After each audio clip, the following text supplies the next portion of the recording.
요즘 상가주택이 유행이어갖고 상가주택 활용하는 방법들을 좀 강의하다가 부탁을 드렸는데, 상가주택이 유행하는 이유는 불안 심리 때문이에요. 뭘 하나만 갖고 있자니, 왜냐면 그렇죠, 주거용만 갖고 있자니 월세의 폭이 너무 적고, 그리고 상가만 갖고 있자니 영업이 잘 안 되면 상가가 안 되고, 이 두 가지를 리스크를 해지한다고 해서 위험 부담을 분산시키는 방법이거든요. 그래서 원룸과 상가를 같이 가져가면 경기가 좋아서 새가 잘 나올 때 여기서 잘 돌아가요. 그런데 장사가 좀 안 되거나 경기가 안 될 때 여기가 잘 안 되겠죠. 이것들을 되게 메꿔주는 방식으로 가는 겁니다. 그런데 이 두 가지가 세팅이 잘 맞춰져 있으면, 그러면 전체 통건물 하나가 다 가치가 있어지는 거예요. 그래서 그런 걸 고르시기가 되게 어려운데, 방법은 두세 가지 정도가 되는데, 가장 확실한 거는 처음부터 상가하고 위에 원룸으로 구조되어 있고 제일 꼭대기에 통으로 거주민이 할 수 있는 게 있으면 제일 좋은데, 그렇지 않으면 단독처럼 밑에 상가 하나 있고 위도 한 층, 또 위에도 한 층 이렇게 돼 있으면 이 위에 건 건들지 마시고 밑에 거를 건드리셔서 거기를 구획을 나눠가지고 원룸식으로 만드시고, 위에는 그냥 전세를 주시고, 꼭대기를 건드리면 뭐가 안 좋냐면 방수가 잘 안 돼요. 지붕에. 우리 그 옛날에 독돌식 구조에서는 제일 이 층간층간은 굉장히 잘 돼 있는데 옥상하고 밑에는 구조가 좀 바뀌어요. 그래서 그런 부분 때문에 방수가 잘 안 되니까, 우레탄 방수나 이렇게 모탈 방수가 안 돼 있는 상태에서는 이 위층을 개조해버리면 물이 새버려갖고 원룸 만들기 힘들어요. 위에는 단독이 살고 옥상을 개조하고 밑에 층을 원룸으로 만든 다음에 1층을 상가로 넣는 거, 그런 식으로. 아니면 아예 전체를 다 벽을 터서 통으로 상가를 만드는 거. 그럼 되죠. 이 통으로 상가를 만들 때 제일 많이 들어올 수 있는 게 이제 커피숍 같은 경우 1, 2, 3층을 다. 예전에는 되게 삐까뻔쩍한 그런 데라 그 프랜차이즈 들어갔는데, 요즘은 약간 그 오리엔탈 바로 큰거 뭐 이상한 뭐 그런 것 때문에 외관은 허름한데 내부는 잘 지내는 이런 거예요. 보기에는 독특한 거야. 거기 갔더니 주택밖에 없는데 그 주택이야 갔더니 막 이렇게 꾸며져 있는 거죠. 그런 걸 좋아해요. 왜냐하면 상가 같은 경우는 내부 수리를 해야 되는데, 겉에가 너무 잘 꾸며져 있으면 내부 수리를 하고 빠질 때 내부는 다 망가지고 겉에만 삐까뻔쩍해지는 경우가 생겨서, 겉은 허름하고 내부를 깨끗이 하면 상가 쓰는 사람이 좀 편해. 고치기도 편하고.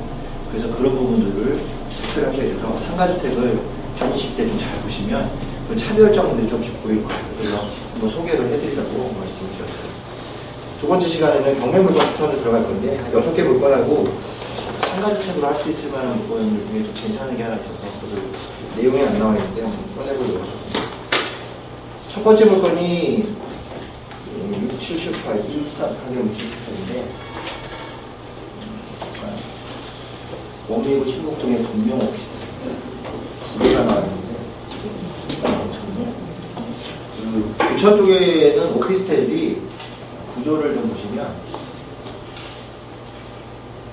부천역 앞에 우리가 1호선, 과거 1호선에서는 북광장과 남광장이 있어요. 주로 그 광장이 북광장 위주로 발전이 돼 있어요. 남광장은 그 경인로가 끼고 있어가지고 전철과 경인로 사이면 굉장히 멀어지는 케이스거든요. 전철 바로 나왔는데 도로가 없으면 여기는 발달이 돼요, 상권이. 그래서 항상 이걸 지하철 같은 거 보실 때 큰 도로와 지하철이 같이 있으면 이 큰 도로 이쪽은 주거용으로 빠지고 큰 도로 이쪽은 상업, 지하철 이쪽은 상업용으로 빠지는 그런 케이스예요. 지도나 이런 걸 보실 때도 지금 이거죠. 이게 경인로인데 경인로 이쪽은 다 주거단지나 발전이 되기도 있죠. 역과 바로 앞에는 역세권이라고 해서 바로 상업지구로 바뀌죠.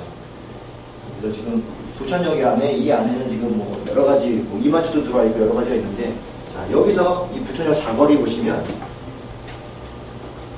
이 메인 도로가 경인도 타고 들어와 나가서 이렇게 가줄 수 있는 거리예요. 그래서 연결된 도로가 이 밑으로는 없는 거죠. 절로 들어가서 고가도로 건너서 이렇게 나가는 건데, 이게 메인 거리인데, 이 메인 거리 주도로가 여기까지 연결돼서 이쪽에 또 성동지하철도까지 연결돼서 지하철로 빠지게 돼 있어요.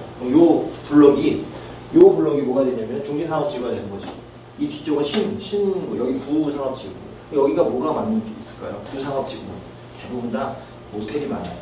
경인로 부천역 주변들 과거에 그리고 뒤에 활락가 뭐 이런 거 있어가지고 모텔이 많은데, 많이 정비가 된 상태들은 뭐냐면 여기 역사가 커지면서, 역사가 신역사로 바뀌면서 마트가 들어오다 보니까 쇼핑을 일로 많이 오게 되니까 주변 상업지들이 장사를 하기 위해서 이제 정비를 들어가기 시작해요. 그래서 제일 먼저 없어지는 게 모텔들이 없어지고, 없어지지 않고 있을 때에는 그걸 없는 부로 개조를 하고 이런 식으로 바뀌거든요. 과거에 비해서는 많이 바뀌어 있는데, 그런데 이쪽 라인들이 월세가 굉장히 세요. 1000에 45, 50도 나오고 조그만 방 없는 방들이 주로 또 오피스텔도 많이 있고, 대신 조금 아쉬운 것들은 그 밤 되면 바로 옆에 상업지구니까 바로 옆에 술집 있는데 오피스텔 있고 이래서 좀 시끌시끌해요. 그런 부분들 빼놓고는 임대는 굉장히 잘 되죠. 그 밑에 이마트가 들어오기 전까지는 그래도 해가 좀 낮았는데 이마트 들어오고 종사자들이 많이 있어서 괜찮아졌고, 이 앞쪽이 로데오 거리로 많이 발전을 하면서 유동인구들이 많아졌어요. 그래서 이 블록 안쪽은 구상업지이고 넘어가서는 이제 새로운 단독주택을 개조해갖고 원룸으로 바꾸거나 아니면 다세대로 바꾸는 것들이 좀 많이 있습니다. 그래서 이 중간 라인들을 잘 보셔서 이 안쪽이냐 이 바깥쪽이냐 여기를 보시면 물건이 한 5만 원 정도 차이가 나요. 세가. 물론 이쪽이 더 세죠. 여기보다는. 역세권인데 이게 왜 그러냐, 날거는 거예요. 전체가 낡고 비좁고 상업지구라서. 근데 여기는 조금 넓고 주차가 가능한 지역들이 좀 많아졌고, 여기 주차가 조금 뭐라 그럴까, 좀 세워놓는 주차도 많고, 필로티로 자기 집 안에 그 지하에 주차장이 있지 않으면 주차되기가 너무 힘들어요. 이 구조상이 있는데 그 앞쪽에 있는 건데 위치는 굉장히 좋아요. 저는 여기 말고 그 옆쪽에 오피스텔이 20개가 있어가지고 그걸 정리를 하고 있었는데, 그때 불 뿌릴 때 한 통이 나온 걸 절반을 다 받아가지고 톱대기는 주인이 살고 있었는데 다 명도하고 나머지를 세를 넣어갖고 전체가 들어. 월세 세게 놓은 것들은 뭐 2,000에 뭐 10만 원 이렇게 놓고, 아니 4,000에 10만 원 이렇게 놓고, 싸게 놓은 것들은 500에 55 뭐 이렇게 놨었어요. 새로 수리 싹 해서.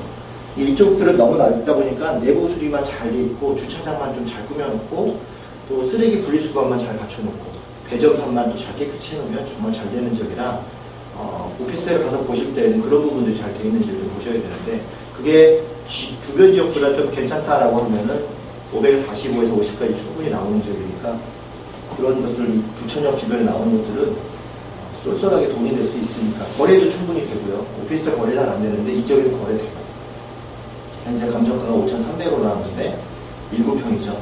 이 오피스텔의 원룸 구조를 보실 때 평수를 전용면적 기준으로 지금 7.8인데 8평이라고 보시고, 평형 대비는 조금 싼 데는, 아니, 조금 작은 데는 12평형, 이게 조금 중심가로 나가면 15평형 그래요. 근데 전용률이라고 해갖고 아파트는 전용률이 한 80% 되거든요. 전체 100 중에서 우리가 24평형, 33평형, 평형이라고 하는 거와 전용평과의 그 차이가 전용률이라고 해서 얼마나 되느냐. 만약에 100인데 80%다 버리면 실제는 80평이 되고 평수는 100평형 이렇게 나가, 이런 개념인데, 오피스텔은 그런 용도가 되게 작기 때문에 어떤 데는 전용률이 50% 되기도 해요. 그래서 막 12평형인데 전용 6평 이렇게 나오기도 하거든요. 이런 것들은 조금 괜찮아서 그래도 7평이면 12평형 전용률이 한 70%나 60, 8% 정도 그 정도 나오는데, 이런 물건들은 좀 그렇게 나쁜 평수는 아니에요. 근데 기준 평수라는 게 있습니다. 오피스텔은 8평하고 10평하고 12평이 기준 평수예요. 그 세 가지에서 가격이 조금씩 달라져요. 그러니까 7평, 6평, 8평 밑으로 떨어지면, 8평 밑으로 떨어지면 굉장히 비좁아요. 안에 자기가. 근데 8평 정도 되면 그래도 풀옵션이 빌트인으로 갖춰져 있지 않을 때 냉장고나 세탁기 정도 놓으면 그래도 조금 앉을만한 그 정도 평수인 거죠. 그러니까 8평일 때는 꼭 뭐가 필요하냐? 빌트인 8평이냐 아니면 빌트인이 아닌 8평이냐, 이게 중요합니다. 이게 8평인데 이건 8평이 넘을 거예요. 네, 이 10평 정도 아마 보시면 돼요. 10평 오피스텔 가면 이 정도 크기 나와요. 그래서 지금 8평에서 10평으로 넘어가면 한 이 정도 크기 나오신다고 보시면 되는데, 일대에는 그 빌트인이 아니어도 돼요. 그냥 놔도 공간이 충분히 남아요. 이럴 때는 뭘 생각하냐면 가벽을 생각하시게 돼요. 방을 하나 중간에 하나, 그 벽을 하나 쳐주시는 거. 그러면 투룸 구조의 효과를 볼 수 있으니까 세를 5만 원 더 받을 수 있는 갭이 생겨요. 그래서 8평과 10평이 틀려지는 거죠. 10평에서 12평 넘어가는 거면 굉장히 커요, 12평은. 그럼 그거 무조건 가벽이 아니라 아예 다 벽을 하나 만든 문을 달아놔야 돼요. 확실히 투룸 구조로. 그렇게 바꾸시면 그거는 5만 원 정도가 아니라 보증금을 2배 이상 받을 수 있는 그런 케이스가 돼요. 그리고 그렇게 갈라놓은 다음에 이 부엌 쪽에다가는 빌트인 설계를 해놓으시면 훨씬 더 높아지는 거죠. 그래서 8, 10, 12이 그 2평 차이인데도 그 전용으로 2평 차이인데 그 사이에서 물건이 달라지는 거죠. 그리고 싼 거는 5만 원, 큰 거는 10만 원 이상의 월세 차이가 나고 보증금도 초름이면 500이 안 들어가요. 보통 1000 이상으로 들어가니까 그렇게 할 수 있기 때문에 이 물건 같은 경우는 딱 기준평은 밑에니까 아마 빌딩은 아닌 걸로 알고 있거든요. 들어가시면 공간도 좁기 때문에 좁은 공간 활용하시는 방법들을 좀 찾아보시면 괜찮은데 살기는 잠만 자고 나가기에 딱 좋은 평수예요. 그리고 도배하면 도배 장판 안 하고 도배하고 뭐 이런 거 다 들어가는데 한 12만 원, 15만 원 정도 들어가요. 비용 자체가. 하나 다 하는데. 다만 조심할 것은 층고가 높느냐 낮느냐가 중요해요. 층고가 높으면 어두워요. 불빛이. 이런 데서는 쏴주는 빛이 아니라 우리 방등이라고 해갖고 한 3개짜리 이렇게 불빛 놓는데 이게 층고가 높으면 어두워요. 우리 층고를 3m 정도 기준으로 보는데 조금 높은 것들은 어둡고 층고가 낮은 것들은 밝으니까 가셨을 때 현관 앞에서 도시가스 밸브를 확인하셔가지고 밸브 높이를 보시면 층고를 알 수 있어요. 층고가 높으면 복층일 가능성도 있기 때문에 근데 복층은 오피스텔은 별로 좋지 않습니다. 잘 안 팔려요, 복층은. 복층이 이런 게 있어요. 내가 서 있고 그 위에 한층 올라가는데 거기서도 서 있을 수 있어. 그건 확실한 복층인데 나는 서 있는데 계단 올라가면 이러고 올라가야 되는 거. 그건 잠만 자는 복층이거든요. 그런 거는 소위 말하는 편법이에요, 편법. 층고 높은 거를 어떻게 쪼개서 방 2개 효과를 내려는 거. 그런 것들은 쓸 땐 좋은데 팔 때 힘들어요. 전혀 가격이 반영이 안 되거든요, 복층 자체는. 그러니까 원룸일 때는 복층이 조금 어려우니까 그런 부분을 고려하셔서 보시면 이 물건 5,300인데 이 지역에서는 가격이 그 높은 가격은 아니에요. 여기가 기준 가격들이 8평 정도면 5,600에서 700, 800 이렇게 되고 거래도 한 5,500 정도의 거래가 되고 한 번 떨어졌을 때 3,700인데 현재 업무실을 쓰고 있고요. 4,000의 전세가 들어있고 이런 거 앞에 2005년인데 여기 2007년인데 전세가 2명이다. 얘는 없고 얘는 있다. 이렇게. 그러면 얘는 가짜고 얘는 진짜다. 간단하게 보시면 돼요. 원룸에 2명이서 전입해서 살 수가 없기 때문에 이런 것도 크게 문제 안 되고 권리관계도 전혀 문제 안 돼요. 특별한 말하는 거 다 받아가면 되니까 여기서 뭐 대항력 있는 임차인이 인수력이 있으면 얘는 대항력이 전혀 없기 때문에 얘가 빠르고 얘가 늦고 해서 이게 두 개가 있다고 하더라도 얘가 신고가 안 돼 있고 얘가 신고가 돼 있잖아요. 이럴 때 봤을 때는 얘네 둘이 가족이 아닌 이상에서는 그러면 얘가 빠르다고 하더라도 법에서는 인정을 안 해줘요. 원룸에 전입을 2명을 보호를 안 해주거든요. 금액 자체가. 그렇게 되면 뭐가 문제가 되냐면 주택임대차보호법상에서 이 금액 가지고 임차인한테 돈을 줄 수 없는 상황이 나오기 때문에 절대 그렇게는 안 줘요. 그러면 뭐라고 하냐? 얘네 보고 입증하라고 해요. 우리가 얘를 가짜라고 입증할 필요 없이 니들이 진짜인 걸 입증해라 라고 얘기했는데 계약서가 없으면 100%다 가짜로 되니까 이런 건 별 문제가 없는 거예요. 그래서 임장을 꼭 하셔가지고 물건을 좀 보시면 되는데 물건이 이게 드라이비트라고 하는 것 같은데 드라이비트 자체가 이게 건물들 보시면 드라이비트가 아니라 이 드라이비트 조금 개념이 나오는데 지하에 이렇게 주차장이 있는데 여기가 좀 깨끗한 데를 보셔야 돼요. 상업지구라서 오피스텔인데 옆에 상가 있으면 저녁 되면은 막 여기 짱짱 다 하니까 그래서 보통 앞에다가 쇠줄을 걸어놔요. 못 들어오게끔 하고 그런 것들이 내부에서 이루어져 있는지 봐야 되는 부분이고 그 지역에 있는 것 치고서는 그나마 조금 얌전한 물건이에요. 보시면 알겠지만 길이 일방으로 되어 있잖아요. 그러니까 주차하기에는 얘는 편한데 이게 없는 집들은 이제 힘든 거죠. 그렇기 때문에 주차 때문이라도 돈을 좀 받을 수 있고 대수는 한정이 돼 있어. 대수는 한정이 돼 있는데 주차를 만약에 하게 된다면 그 주차료 자체도 임대료에서 포함해서 받을 수 있어요. 주차 가능하냐 몇 대냐 이렇게 따져봐가지고 그런 것도 할 수 있기 때문에 상업지구에 있는 물건들은 좀 실망한 게 좀 있다. 꼭 살펴보시고 다만 이게 1번 물건, 2번 물건은 아닌데 1번 물건은 작은 건데 2번 물건은 좀 큰 물건이죠. 2번 물건은 1억 9천. 이거 보면은 30평이죠. 왜냐면 여기 호수는 601호라고 되어 있는데 가시면 6층과 7층을 같이 쓰는 경우가 있어요. 그런 것들은 주인집이 사는 거예요. 그래서 이 동네에 이런 게 많아요.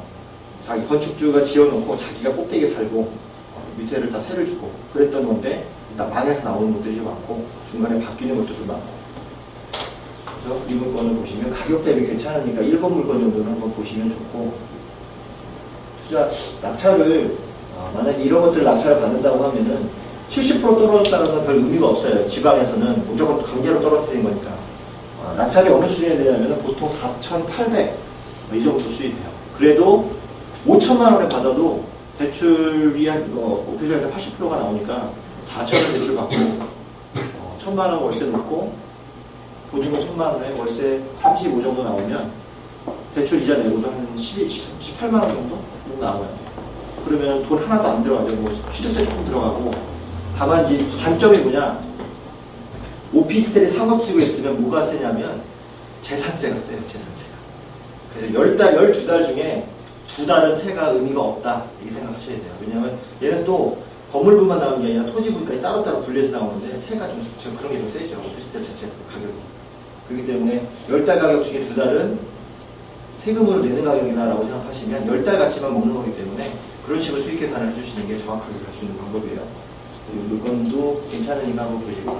저는 그때 제가 받을 때는 3,500에, 이거 지금 오른 거죠. 3,500에 사서 6,200에 팔았어요. 3년 정도 돼갖고 싹 다 정리했었는데 그때 수익이 좀 많이 났었는데 잘 회전이 되는 지역이니까 부천역 앞에 꼭 한번 보시고요. 하나는 146.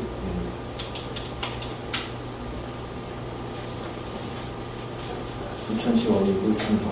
지금 최근에 뭐 어저께도 뉴스가 나왔는데 법안에서 리모델링 수직 증축 법안을 통과시키면 내년 3, 4월 정도에 시행이 되겠다라고 하는데 그거에 해당이 되는 그 지역들이 있는 게 1, 2 신도시들입니다. 일산도 그럴 수 있고 또 노원구 쪽도 그러고 노원구 중계동 지역들 그리고 조금 더 이제 빠르면은 목동의 신시가지 같은 것들. 그런데 너무 비싸잖아요. 근데 지금 중동 신도시 같은 경우는 괜찮아요. 그래서 나중에 다른 것들이 리모델링 된다고 하더라도 중동에 있는 작은 평수 아파트들은 역세권 있는 데서는 굉장히 잘 나가거든요. 거래도 굉장히 많이 돼요. 지금 거래가 안 된다고 하는데도 올해만 해도 거래가 단지 안에서 20건 이상씩 거래가 되고 있고 가격들이 형성이 되고 있어요. 1억 4천 감정인데 거래는 1억 3,500에서 1억 4,500까지 폭락해 왔다 갔다. 금매 자체가 1억 3천 수준인 거예요. 그 밑으로 안 떨어지는 거죠. 그래서 잘만 받으면 바로 단타로 쳐도 천뛰기는 하는 거예요. 그러면 좋죠. 월급쟁이들 한 분기별 월급 나오니까 잘만 받으면. 이 박찬호는 야구선수 박찬호는 아니에요. 야구선수 박찬호가 나오긴 없죠. 요거 하나 보시면 상호저축은행의 관리인 박인식. 관리인이라는 거는 파산이 들어가면 이 파산을 도와주는 법원에서 선임한 변호사예요. 은행이 파산이 나갔다는 거죠. 은행이 부도 났거나 우리 이제 저축은행 같은 것들 비율 안 맞아 퇴출시킬 때 이렇게 나오는 거예요. 그럼 거기 관리인 선임해서 은행이 대출 나갔던 물건들은 이 관리인들이 다 작업을 해요. 이런 물건들은 안전해요. 생각보다. 관리인들은 이것저것 안 따져요. 그렇기 때문에 조건만 맞으면 바로바로 매각하니까 새로 사올 수도 있고. 그래서 상호저축은행 다음에 아무것도 없으니까 권리관계는 깨끗하고요. 위치를 보시면 위치가 역세권에서 가까우니까 거래도 굉장히 잘 돼요. 이거 12평, 전용 12평이니까 15평형 정도 보시면 되고 15나 16평형 정도 보시면 되고 지금 한라주고 있는데 부천 시청역 그 7호선 중에 7호선 연장선 라인 중에 가장 뜨거운 라인, 뜨거운 역이 바로 이 상동하고 부천 시청역이에요. 상동역은 워낙에 여기 잘 돼 있기 때문에 사거리가 여기 지금 뭐 소풍 터미널도 있고 홈플러스도 있고 그리고 이 상동 지역의 이 뒤쪽 거리 여기 거리는 전부 다 오피스텔도 촌이에요.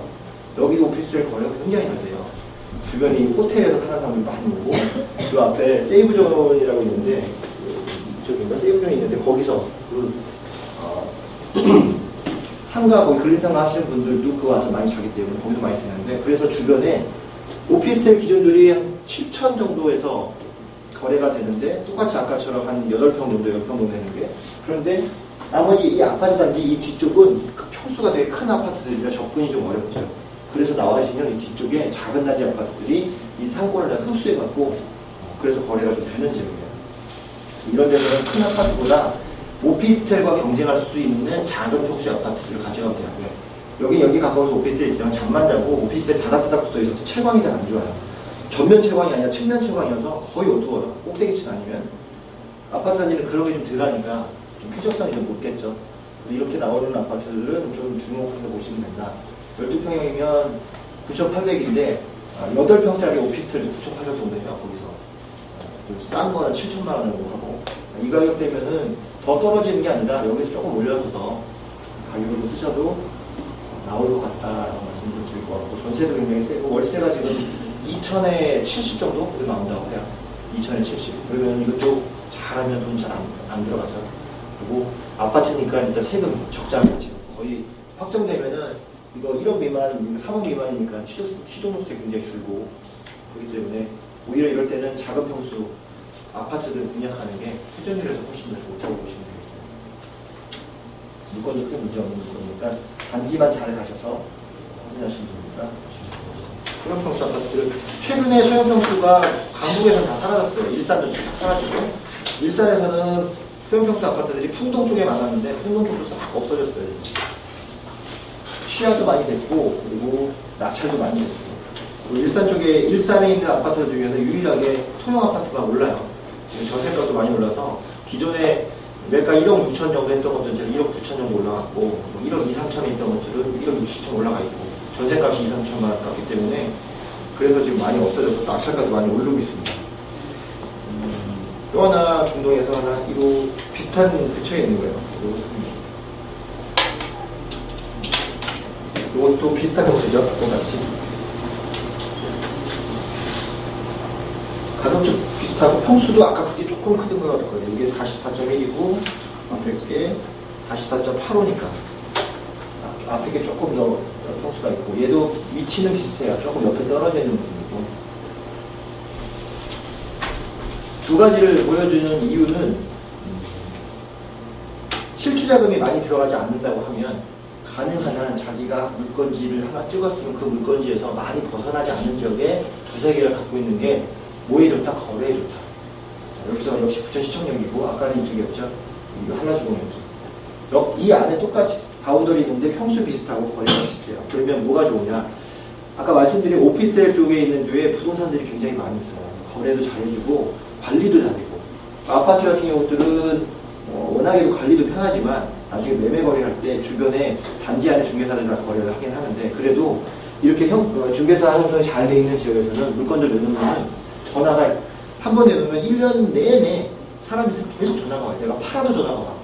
아직까지 있는지 물어보려고. 그런 식으로 하기 때문에 큰 아파트들 말고 적은 아파트들을 이렇게 몰려서 잡아줘야 투자금 대비해서 운영하기가 쉽다라는 거죠. 너무 떨어지면. 예, 말씀하십시오. 저는 소형 아파트들은 이 실수요자들하고 실수요자들이 덤비니까 우리 같은 수익을 내고자 하는 사람들이 아까 요 앞전에 강의하신 분들처럼 우리 실수요자들한테는 안 된다고 그랬어요. 그 경쟁에서 우리가 이게 과연 그 낙찰을 받을 수 있을까? 그렇죠. 지금은 실수요자들이 판이 좀 많이 큰 게 전세가가 너무 높기 때문에 그래요. 전세가가 높으니까 그거를 매매로 돌리는 수요 때문에 가는데, 실수요자들 중에 최근에 대부분의 실수요자들은 신혼부부들이나 이런 분들은 별로 없고, 조금 연세 있으신 분들이 집을 넓히는 방식으로 실수요자를 접근하거나 아들한테 사주는 거를 접근을 해요. 그렇기 때문에 그런 평수 대비했을 때 이 평수는 좀 작은 평수예요. 구조가 뭐 방이 두 개가 이렇게 있고, 아니면 방 하나가 있을 수도 있고, 방 두 개가 쪽방으로 붙어 있을 수도 있거든요. 상계동 구조랑 뭐 이런 쪽이랑 비슷한데, 그런 거 봤을 때는 제가 보기에 이거 투자자가 접근하는 물건이고, 실수요자는 그거보다는 같은 분들이면 다른 거, 좀 큰 평수 접근하는 게 훨씬 낫겠죠. 이거는 거래가 잘 되기 때문에 회전이 잘 된다는 개념으로 적은 금액으로 넣었다가 많이 빠지는 분들이 접근하는 물건이에요. 지금은 이런 경우들은 투자자들이 접근하기 괜찮은 게, 실수요자들도 다른 물건에 비해서 이 물건을 좀 적게 들어올 거예요. 중동 지역이 1기 신도시 중에 하나인데, 오히려 서울이나 이런 데보다 실수요 거주자들이 그렇게 많지 않아요. 다 전세들 이런 위주고, 실거주하는 사람들은 이쪽이 잘 많이 없어요. 왜냐하면 앞쪽으로 많이 가기 때문에. 중동에서 뭐 외곽 타고 왔다 갔다 한다지만, 지금은 이 전철 때문에 전세값 때문에 밀려오신 분들이 이쪽에 많이 살거든요. 그러니까 투자자들이 훨씬 더 유리해요. 부천 법원 자체가 실거주자보다는 투자자 수요들이 많아서 서울에서 투자가 안 되니까 그 금액으로, 그러니까 멀리는 못 가고 부천으로 가서, 부천에 있으면 붙어 있으니까 좀 좋거든요. 그리고 워낙에 중동신도시가 잘 갖춰져 있으니까 회전율이 좋다는 것들 투자자들이 많이 가요. 이런 것들은 투자자가 접근하는 게 더 좋다고 보시면 되고, 실제 가보시면 투자자들이 되게 많아요. 그래서 가격이 촘촘해요. 이런 거 같은 경우 만약에 지금 가격이 들어왔으면 현재 1억 4천에서 9,800인데 실소유자들 들어오면 1억 3천씩 써요. 근데 이런 물건들이 대부분 어느 정도의 수준이냐면, 많이 쓰면 1억 2,100, 1억 1,000 얼마 이렇게 써요. 가격이 촘촘해요. 그런 것들을 실수요자들이 아니라 투자자들이 보수적으로 접근해서 자기 수익 1,000만 원이냐 500이냐 요거 계산하는 거거든요. 그 아주머니 같은 분들 들어오시면 500 기계니까 조금 높고, 젊은 층이 들어가면 꼼꼼히 계산해서 낮고, 막 이러니까 10명이 몰려도 1억 2천을 잘 안 넘어가는 경우가 생겨요. 왜냐하면 금매가 1억 3천에 잡혀 있으면 투자자 입장에서 금매 밑으로 1,000만 원을 잡아야 세금을 칠 수가 있거든요. 세금을 다 쳤는데 금매를 넘어간다 그러면 투자자로서는 좀 어떻게 보면 계산을 못한 거니까. 근데 실수요자는 그럴 필요가 없어요. 들고 있어 사는 게 중요한 거지. 뭐 투자했다가 어차피 이자 내는 부분이니까. 그런데 이런 물건들은 실수요자 접근하기 조금 어렵죠. 저희도 월세 소득은 얼마나 벌어요? 월세는 여기 지역 전체가 요평수 대비가 전부 다 2,000에 70 수준이에요. 2,000에 70. 좀 세게 나간다 그러면 뭐 1,000에 80 이렇게 놓게 하고. 그럼 그 투자자의 수익은 좋네요. 좋죠. 그럼요. 그러니까 이게 왜 좋으냐? 경매기 때문에 좋아요. 경매기 때문에. 일반 매매로서는 일반 매매를 하면 그 가격 안 나오죠. 일반 매매는 60%도 안 나와요, 대출이. 대출이 80%까지 가능하니까 나오는 거죠. 그러니까 적게 들어가고 두 개를 하는데 수익금이 아니라 수익률 자체는 좋은데 수익금은 따지고 보면 두 개 합쳐도 50에서 60만 원 정도 남는 셈이니까. 그런데 어차피 운영하더라도 회전이 빨리 되면은 1년, 2년 정도 갖고 있다가 회전될 때 빨리 뒤지고 나오는 거기 때문에 운용 수익과 시세 차익 한 500에 1000만 원 정도 그 정도 보시면 되기 때문에 너무 높게 보실 이렇게 대단지에서는 이 정도 물건이 올라가는 저지선들이 있어요. 그 이상은 아무리 잘 나가도 안 올라가니까 잘 보시면 1억 4,500, 1억 5천이 한산이다 보고 상한이다 보고 요 한 1억 2천 수준 밑으로만 잡을 수 있으면 1억 3천이나 수지에서 파는 거예요. 그냥 그 정도 수준 보시면 되니까 그거만 맞춰서 하시면 돼요. 거래도 많이 됩니다. 대신 바로 팔면 수익이 작으니까 운용 수익으로 월세를 많이 받아서 한 1년 하시고 그러면 내가 투자 대비 금액이 많이 줄어들잖아요. 만약에 1,000에 80을 넣었는데 한 달에 뭐 이자 제하고 30이 남았다. 1년에 360이 남는 거니까 2년 지나면 700만 원이잖아요. 내가 1,000만 원 투자했는데 2년 지나면 700을 월세를 뽑은 거니까 300만 더 뽑으면 되는데 이 300은 또 월세 뽑으면 아니에요. 그때 매매를 던져서 매매 차익 500을 보시고 거기에 250 개인 공제 받는 거예요. 그럼 1,000만 원씩이 나니까 2년에 어떻게 100%씩 나는 거죠. 그렇게 작업이 하는 거예요. 이 1억 원 안팎의 미치들은 너무 많이 보시면 안 되고 1억 안팎의 물건 사셔가지고 막 3억씩 투자 본다 그러지 말도 안 되는. 그럼 제가 이거 하겠어요. 저도 제가 더 그거 하지 절대 안 되니까 항상 2년 운용하시고 3년째 파신다 생각할 때 2년째에서 60% 이상을 월세로 자기 투자금을 다 뽑으신 다음에 나머지 차익 있는 부분을 매도 차익으로 남겨서 딱 끊어주는 게 3년치 투자 타임인 거예요. 소액 투자를 할 때. 그래서 두 가지 물건 보셨으니까 놀러 가실 때 부쩍하셨고 여기도 줬다, 여기도 줬다 보시면 돼요. 자, 여기는 1, 2, 9, 2, 5번. 이게 지하인데요, 이거 지하입니다. 그러면 역시 부천, 오늘 거 부천 쪽에 몇 개 불렀었는데 부천시 후사 괴한동. 이름이 조금 그렇지만 괴한동 좀 그렇지 이름이. 부천 후사 쪽에 좀 집들이 그래요. 좀 이름도 그렇고 지역도 그렇고. 하지만 역시 1호선 라인이 있기 때문에 그런 부분 챙겨보시면 돼요. 역공역 근처죠. 역공역 넘어가고 저 뒤쪽이 운수역이고 역공이고 여기가 소사고. 여기가 발달하기 때문에 부천의 메인은 부천역도 되지만 소사역이 앞으로 메인으로 바뀔 거예요. 소사역 일대가. 그리고 부천 라인에서는 과거 요 괴한동 쪽에 있는 소사구청하고 요 일대가 다 재개발 지구였는데 지금 이제 경기도지사에 있던 그 김민수가 나쁘고 김문수가 했을 때 여기를 소사 거기 구청장 시절 때가 아마 다 자기가 지정해놓고 갔었어요. 그리고 경기도로 가까워지면서 소사 쪽을 자기가 다 만들어 놓았기 때문에 잘 될 거다. 그래서 이 뒤에 있는 이 범박동 단지, 이 범박지구라고 해서 이제 부천의 강남이다라고 얘기하는 이 범박동 단지가 부천에서 제일 평수가 커요. 그런데 얘를 다 완성시켜 놓고 가야 되는데 김문수가 완성을 못 시켜놓고 지구만 잡아놓고 경기도지사가 돼서 그 다음에 광명을 신경 쓰느라고 여기 신경을 못 써서 늦게 컸어요. 지금 나가는 이 도로가 나간 쪽이 개수대로라서 개봉동까지 퍼져있는 건데 이제 거기가 다 완성이 됐습니다. 그리고 이쪽이 거의 다 자리가 잡혔어요. 그리고 미분양 다 끝났고 요 원시대구가 소사선 여기 나오는 부분이 이쪽에 재개발 지역이 있었는데 거기도 정비가 다 끝나고 있고 요 뒤쪽에 있는 이쪽 부분에 있는 재개발들은 지구지정 해제되는 부분과 연장되는 부분이 남아갖고 주거지역 노선으로 바뀌고 있어서 아마 지역들이 다 바뀔 거예요. 그러면 요 라인부터 해서 이런 게 송파의 축소판이에요. 송파의 축소판. 송파대로의 축소판이야. 이쪽이 만약에 이제 석촌호수가 있고 이렇게 있다 보면은 호수가 여기 문정 장지지구 나오잖아요. 그거에 축소판이에요. 그래서 이 대로 기준으로 해서 이거 다 바뀔 수 있는 부분이고, 그렇게 되면 앞으로 중심은 부천에서는 원미구가 지금 재개발이 너무 늦어가지고 원미구가 중간 정도가 다 개발이 끝났어야 되는데 너무 늦어서 문제가 많은 바람에 안 됐다가 건강이 갖춰지면서, 이게 왜 여기 갖춰지니까 여기가 왜 오르겠어요? 여기 돈 많은 사람들이 들어와 있거든. 이게 불편한 거야 여기가. 계속 민원 드니까 여기다가 이제 때려박기 시작해요. 그래서 좋아지는 거예요. 그럼 어떻게 되겠어요? 이게 이제 여기서는 부천의 강남인데 강남인하고 이 사이가 너무 지저분하거나 대로 좀 빨리 해달라고 해서 여기가 빨리 바뀌어요 지금. 그런 부분을 보시면 되고, 소사구청은 그래서 돈을 좀 많이 벌어요. 세수가 많이 들어오고. 역곡은 어떤 식으로 바꾸냐면, 소사는 역세권 위주로 해서 복합 역세권으로 바뀌는 거고, 역곡은 상업지구로 바뀌어요. 역곡역 앞에 있는 뭐 CGV나 역곡 뒤쪽에 있는 여기는 다 재개발 단지로 바뀌어서 부천 뒤로 넘어가는 배후 단지로 바뀌는 거고, 이쪽 부분이 이제 다 정비가 돼야 되니까 늦어지는 거죠. 물건 자체는 나쁘진 않은데, 이 물건을 소개시키는 이유가 이 역곡을 보라고 소개시켜드리는 게 아니라 수목원을 보라고 소개시켰습니다. 이 수목원 가는 뒤쪽으로 돌아오면 플래카드가 엄청나게 붙어있어요. 수목원 만들어줘서 고맙다고. 왜 그게 고맙다고 할 때 땅값이 막 올라가요. 지가가. 여기는 못 올라가요. 재개발 묶어놓은 지역에서는 안 올라간다고 하는데 수목원 지역은 올라가요. 그러니까 지가 차이로 왔을 때는 이쪽이 훨씬 더 많이 올라갈 수 있는 거죠. 수목원이 만들어지면서 유한대학 뒤쪽이나 일대 자체가 다 바뀌고 두고, 보금자리 들어온다고 얘기를 하는데 아직은 뭐 공사 중이고 막 그런데, 이거 들어오면은 집값이 떨어지지 않을까요? 라고 생각하는데 앞으로 시대는 바뀌어요. 이런 게 들어와야 집값이 이제 오릅니다. 왜냐면 이 지역에서 이게 들어오면 여기 또 뭐가 들어오고 있어요? 기반시설이 들어온단 말이에요. 기반시설. 그리고 상업지구 들어오고 기반시설 들어오면 이 낙후된 지역들이 여기 이 중심으로 다 모여져요.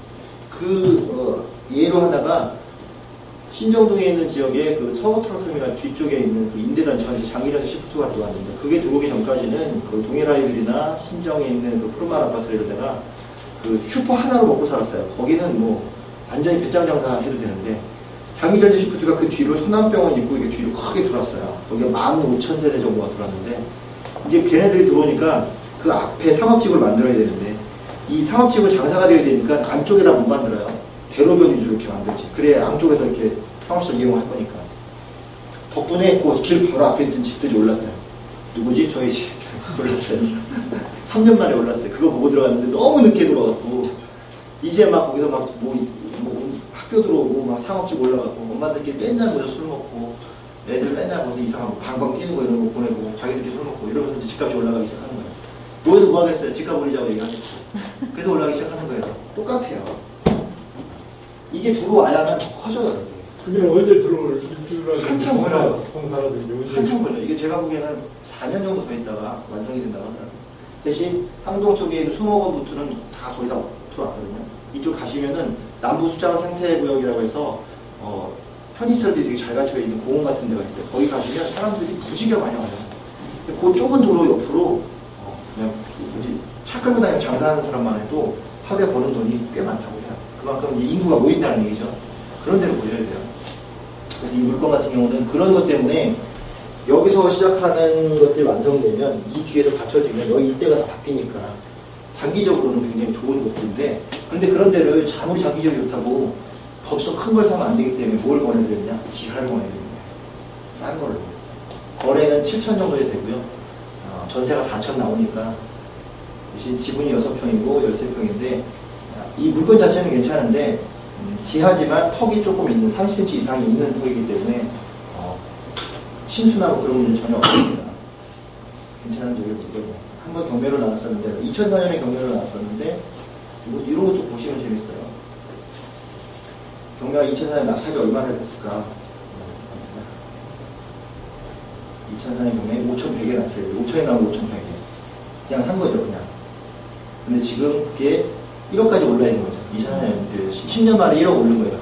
그런데 다시 나서 10년치 가격으로 떨어져갖고 나왔죠. 그럼 어떻게 돼 있어요? 그래서 조금 더 써서 쓰면 그래도 이 정도 가격에 팔 수 있을까? 거래는 돼요. 최근에 되기 시작했다고 하더라고요. 그래서 이거는 지하 수리를 잘 하시는 분들이 있어요. 냄새 안 나게 습기 없게 하시는 분들은 그런 거 그냥 가볍게 경험하실 겸해서 한번 해보고, 그리고 물만 안 되면 지하가 돈 벌어주는 효자예요, 사실상은. 그래서 갖고 계시면 돈이 좀 되지 않을까 싶어서, 이거는 좀 한 2, 3년 보유하시면서 월세나 이런 것도 좀 받아가시면서, 월세도 1000에 35 정도 나온다고 하더라고요. 그 정도 받아놓으시면서 가볍게 갖고 계시면 좋을 것 같고, 개발되면 저 6평짜리 지분이 꽤 커질 거다라는 생각을 좀 해보거든요. 그런 면에 접근 한번 해보시면 좋겠어요. 질문 하나 있는데, 예. 요새 전세자금 대출이 많이 있어서 네. 월세는 굉장히 힘들다고 중개사들 그런 얘기 많이 하던데. 그렇죠. 월세는 중개사들한테 놓는 게 아니라 직거래로 놓는 거죠. 중개사들한테 가면, 자, 지금 전세가 오르니까 전세 거래 하는 거하고 월세 거래 하는 거하고 틀리죠. 그 중개사들이 월세 거래해서 월세 수익 받으면 상한선이 정해져 있어요. 12만 원이라고 정해져 있어요. 그럼 그걸 하는 게 낫겠어요? 그건 전세라는 게 낫겠어요? 전세라는 게 낫죠. 그랬더니 엊그저께 서울시의회에서 전세 중개 수익률을 60% 낮추겠다 했잖아요. 미칠 노릇이죠, 지금. 이것도 못 먹게 하고, 여기 얘도 못 먹게 하고. 근데 월세는 누가 놓냐? 주로 놓을 때, 우리가 직거래 사이트 같은 게 있어서 거기에 요즘 결혼시장에서 잘 나가요. 그냥 거기다 내놓으면 잘 거래됩니다. 오히려 그쪽을 보고 중개사한테 원래 잘 안 맡겨요. 대신 해놓고, 나중에 그 중개사가 이걸 했을 때 매매 권한을 주면서 뭐라고 주냐면, 이제 인정작업 한다고 해서, 이거 내가 6천까지만 팔아주시면 나머지는 알아서 하시면 됩니다. 그러더니 자기들 들고 있으면서 미리 작업을 하니까 그 갭으로 먹는 거지, 중개사를 100% 믿고 거래하는 데는 요즘 없어요. 월세는 그쪽으로만 놓으시면 안 돼요. 직거래는 이런 것도 싼 것들은 더 직거래합니다. 그 직거래로 놓으시면 좋아요. 106 파트너, 물건 2개 남았는데.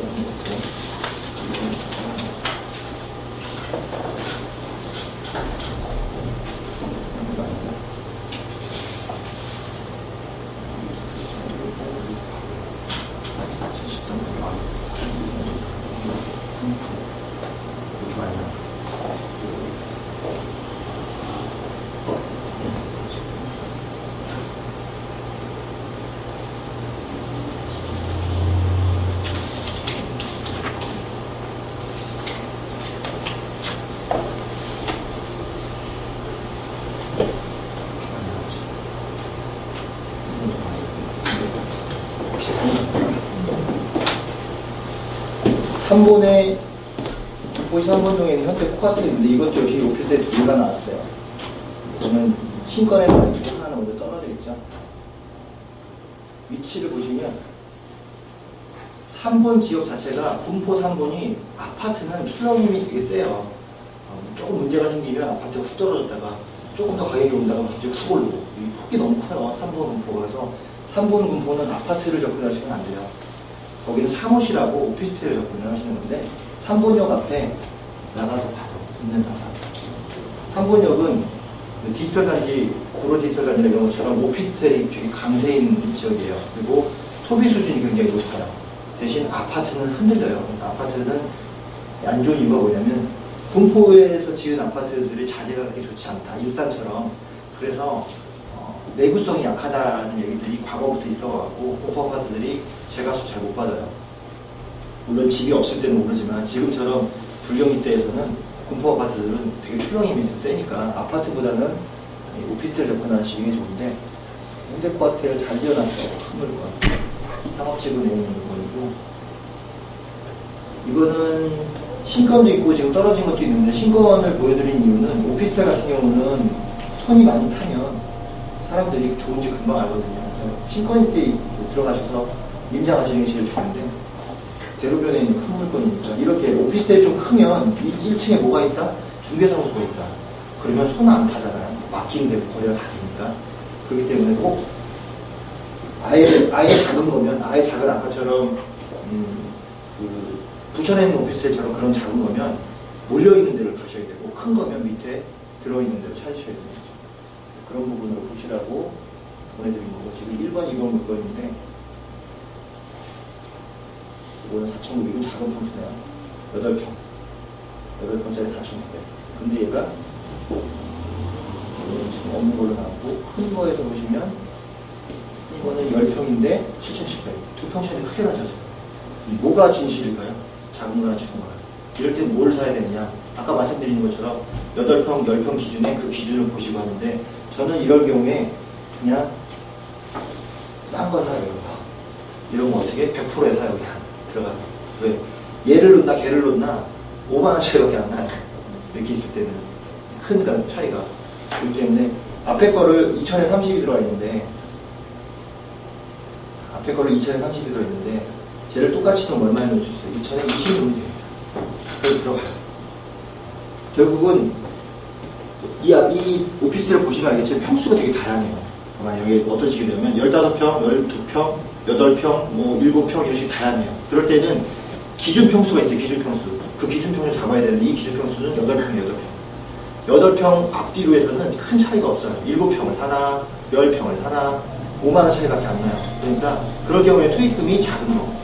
그리고 대출은 어차피 똑같이 나옵니다. 그래서 이런 것들을 한번 보셔서 사실 신권에 이런 것들을 그냥 사시고 다음에 떨어졌을 때 그 다음 거를 이 가격에다 조금 높여 쓰시고 그렇게 두 개를 잡으면 평균 단가가 왔기 때문에 하지만 월세는 똑같이 나온다. 거의 비슷하게 나온다. 그렇게 보시면 되기 때문에 크게 문제는 없습니다. 권리분석도 크게 문제 없는 걸 거예요. 그래서 역시 이것도 아까처럼 같은 지역에 두 개가 나온 것들은 두 개를 몰아서 잡아서 두 개를 활용하는 방법 그걸 보시라고 저는 그렇고 이거는 방송에 한번 나가서 지난주 이번 주 방송에 나간 물건인데 여기는 이제 향후에 신장문 물건을 좀 많이 보시라고 소개를 해드릴게요. 하남시 신장문 물건입니다. 이번에 방송에 나와서 하남시는 덕풍동하고 신장동이 메인이에요. 나머지는 다 별거 없습니다. 거래도 잘 안 돼. 그 필요 없고 딱 덕풍동하고 신장동만 보면 돼요. 왜냐면 덕풍동 쪽은 원래 하남시가 메인으로 치웠던 데고 신장동 쪽은 이제 시청이랑 지하철 노선이 들어오는 그런 지역이에요. 보시면 하남시는 잘 보셔야 돼요. 이 도로가 여기와 여기 사이를 갈라주는 개념을 해요. 그래서 발전이 가더라도 여기 넘지 않죠. 이 물 때문에 넘어가질 않아요. 이 뒤에 독소랑 그런 쪽에 발달되기 때문에. 그러면 얘네들은 이 안에서 발전복을 가져와야 되는데 메인 도로가 하나가 있어요. 그럼 발전이 어떻게 가냐? 도로 좌우측으로만 발전을 해요. 다른 데는 의미가 없어요. 왜? 여기서 여기까지 이렇게 가려면 너무 멀어. 그래서 요 근처만 다 발달을 해야만 빨리빨리 나갈 수가 있어요. 근데 자동차는 됐어. 지하철이 없어. 그러니까 계속 확장이 안 되는데 여기서 확장되려고 어떤 걸 갖다 놨냐면 2, 3, 5분자를 갖다 놓은 거예요. 얘하고 크게 가야만 이렇게 크게 가는 거예요. 이 똑같은 게 어디 있어요? 김포에 있어요. 김포 한강동 신도시가 이래요. 근데 하남보다 먼저 5호선 연장 계획이 났는데 5호선이 안 뚫리는 바람에 한강신도시가 망했어요. 얘네는 그동안 왜 안 망했겠어요? 그린벨트를 묶여있어서 안 망했어요. 그린벨트가 이번에 풀리고 많이 한 다음에 여기서 지하철 노선이 나와서 돌아서 이렇게 내려오죠. 그렇기 때문에 이게 착공이 들어가서 완성될 때가 2018년인데 김포에서는 대규모 뭐가 들어간다 뭐 이런 얘기가 없었어요. 그동안 김포 초입에 고촌지구만 좀 있었고 고촌지구 넘어가는 없었어요. 여기에 뭐가 들어오냐면 신장동 지역에 지금 현재 이 물건이 있고 시청 이 물건이 이 뒤쪽에 있는데 요 덕풍천에서 물건이 이 신장동 지역에 신세계에서 이제 타운을 하나 건설을 해요. 상가 타운을 굉장히 큰 평수로 그 잠실이 아니에요. 잠실에 그 남대문에 있는 그 본점의 7배 크기로 상가를 건설을 하는데 지금 소위 말하면 뭐 타임스퀘어나 아니 코엑스나 이런 것들이 하나 들어오는 거예요. 그러면 그 주변으로 다 뭉치게 되죠. 그리고 그 앞으로 뭐가 지나가느냐? 5호선이 지나가요. 그러면 이게 신세계랑 이런 애들 들어온다는 얘기는 걔네들은 그룹 특징이 뭐냐면 유통으로 큰 애들. 그럼 유통은 조달이 많이 돼야 되기 때문에 그 조달하는 사람의 인구들이 많아지겠죠. 그래서 종사자가 많아지고 그러면 주변에 집이 당연히 필요하고 똑같은 형태로 어디 있었냐면 천안에 똑같이 이마트가 들어올 때 천안 지역의 오피스텔이 100%에 낙찰되고 다 못났어요. 전세가. 그게 학습 효과가 되는 거죠. 똑같이 그런 일이 벌어지는데 근데 그거는 이미 착공을 했고 2016년 완공을 놓고 있어요. 그렇기 때문에 보실 때는 앞으로 하나시청 주변에 있는 이 아파트들, 특히 이런 아파트들, 강에 붙어있는 것들 여기 분명히 이 강들도 똑같이 조성돼 갖고 이제 산책로가 잡히거든요. 그러면 이 라인들을 있는 아파트, 저쪽보다는 이 라인들이 있는 아파트들이 훨씬 더 올라가죠. 그런 면에서 이 아파트가 적은 평수인데도 경쟁력이 좀 있는 거예요. 15평 딱 좋은 평수고 이 가격대인데 거래는 지금 호가는 2억까지 올라갔다고 얘기하고 전세가가 1억 3천씩 올라가 있어요. 이런 것들은 미리미리 잡아놓으셔야 돼요. 미리미리 잡아놔서 세를 놓고 기다리시면 가만히 올라가는 문제이기 때문에 크게 없습니다. 이런 물건들 뭐 꼭 살펴보셔라 말씀을 드리려고 방송에서도 소개했으니까 상암시 한번 가셔가지고 그 지역 같은 좀 둘러볼 때 한번 보시면 되는데 하나 물건이 있었는데 기억이 안 나요. 다음 주 또 할 때는 이제 저걸 한번 해야 될 것 같아요. 다가구만 쫙 모아서 한번 해야 되는데 최근에 다가구들이 하나씩 없어지기 시작해서 다가구 좀 참고가 됩니다. 다음 기회가 되면 다가구를 한번 준비해서 말씀드리겠습니다. 오늘은 여기까지 하겠습니다. 고생하셨습니다.